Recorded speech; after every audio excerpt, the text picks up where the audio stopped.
Voilà, sur page Facebook Fédération haïtienne de football et séance d'entraînement et de la sélection nationale qui a préparé le match décisif et face au Honduras et demain.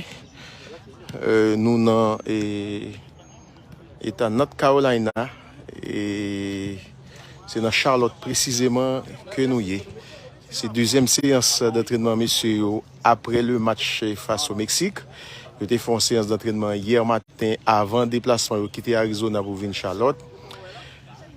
Et bien voilà, c'est deuxième et dernière séance avant le match face à l'équipe du Honduras, comptant pour la troisième journée du groupe B de la 17e édition de la Gold Cup. Haïti qui comptait 3 points et en deuxième position derrière le Mexique, 6 points qualifiés, capable de jouer une qualification et si il gagne. D'abord, s'il pas gagné, faut que Qatar, s'il fait match nul, et faut que Qatar fait match nul tout. Et donc, si Qatar gagne, Haïti pas gagné. Et ça va dépendre des résultats que j'en ai présentés, qui fait que tomber dans les différences de buts, etc. C'est ça que fait. Et réflexion qui est plus simple là, c'est que Haïti remporte son match, peu importe ce qui se passe entre Qatar et Mexique. Donc, en gagnant, Haïti a retiré et après tirer Honduras, il a retiré également et Qatar. Donc pas de trop de problème dans ça. Et bonjour, bonsoir messieurs. Déjà 732 personnes branchées, à peine 5 minutes nous gagnons. Bonsoir Benji, bonsoir à tout le monde qui est branché pour informer sur l'activité Grenadier en prévision de la rencontre et capitale demain face au Honduras. Oui, Honduras et Haïti, c'est dans Bank of America Stadium et que nous d'ailleurs sommes visités tout à l'heure là. Les 15 premières minutes de cette séance d'entraînement les publics, c'est ça que fait nous capable live et pour tout le monde capable de suivre. Ça c'est entraînement officiel que lié, c'est pas là match après le jouer. C'est pas là match après le jouer, mais séance là faite là. Alors, et ce qui est arrivé Benji, c'est un peu le scénario de Houston, côté que aucune équipe n'a pas été entraînée sous Energia et c'est que c'était pour protection surface là. Mais à Phoenix, ils étaient obligés de faire le sacrifice parce qu'il fait tellement chaud là-bas. Ah non. Pas de moyens pour entraînement capable de faire à ciel ouvert. Donc c'est ça que de recevoir et 4 équipes dans l'espace et climatisé stadium là. Et aujourd'hui, c'est le même scénario. Aucune équipe n'a pas entraîné dans ce stade-là. Ce qui fait que chaque équipe a trouvé en terrain et pour être capable, et bien sûr, à jouer. Bon, maintenant, Grenadier en préparation. Oui, ils sont en préparation pour le match. Voilà, pour le match de demain. Et non.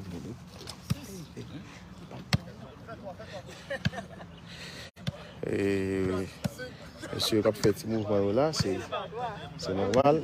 Ouais, voilà. L'équipe TV de la CONCACAF a venu là.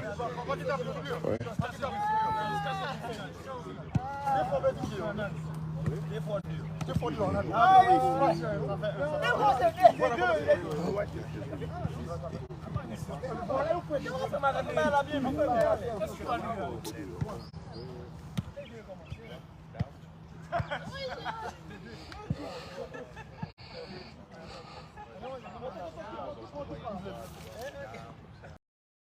Satisfait puisqu'on conclut le stage par une belle victoire.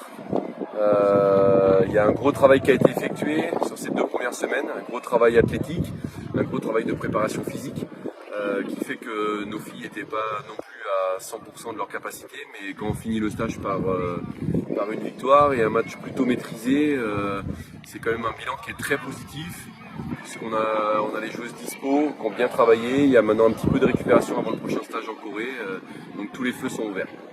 L'état du groupe, normalement, c'est normal?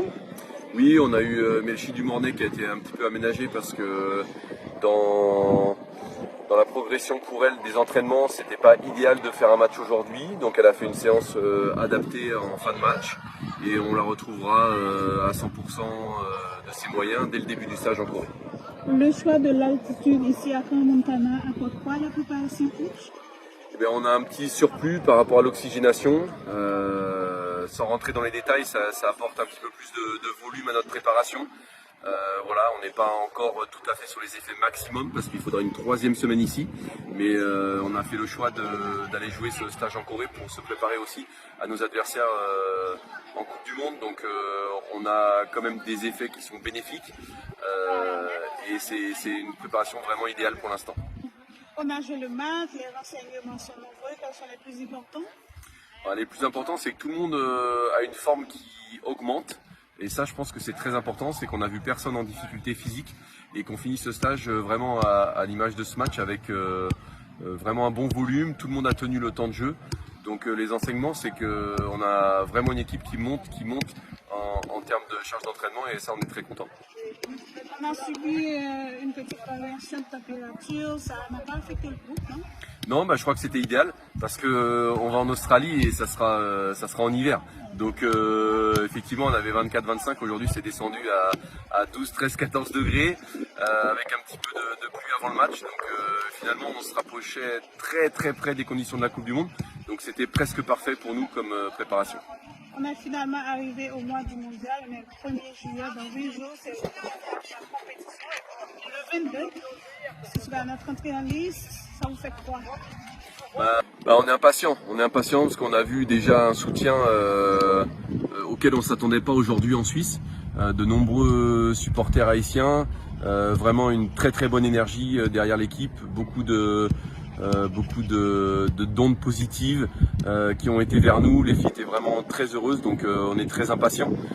Voilà, on a le terrain, on marque des buts, on a les supporters avec nous, on a envie que le stade y grandisse, que l'ambiance grandisse et d'être déjà là-bas. Mais on est conscient qu'il reste encore du travail, on a encore 3 semaines de travail et il ne faut pas l'oublier. Mais on est déjà très impatients.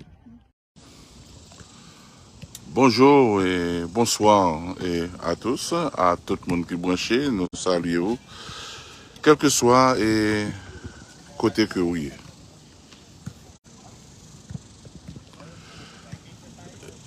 L'équipe de communication de la Fédération haïtienne de football vous rejoint, donc qui à l'entraînement, c'est première séance d'entraînement équipe là est du côté de Houston.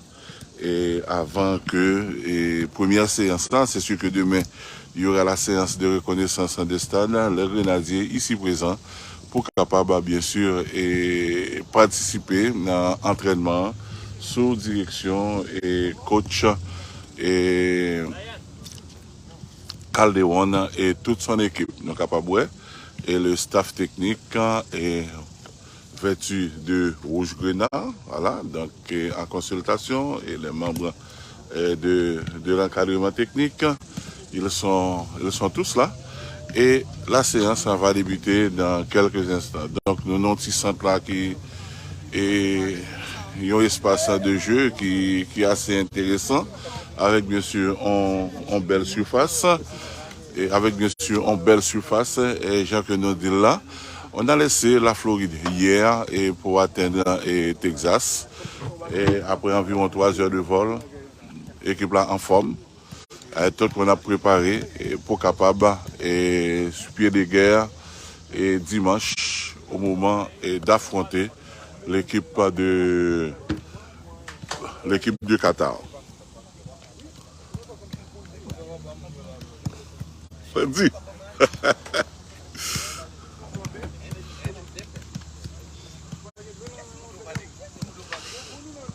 Nous sommes au soleil de plomb, il fait très chaud. Et on a l'impression qu'il fait plus chaud ici que la Floride. Le soleil a boulé. Mais on sait que le match en se jouant et dans un stade là, est totalement couvert et climatisé. Ça qui fait que pas gagner et trop complications et pour les grenadiers. Si nous voulons parler de l'histoire de température, tout de même c'est un stade qui était un très bon souvenir et pour l'équipe haïtienne là, et ce stade là de Houston, c'est la même que notre Haïti te bat équipe canadienne là,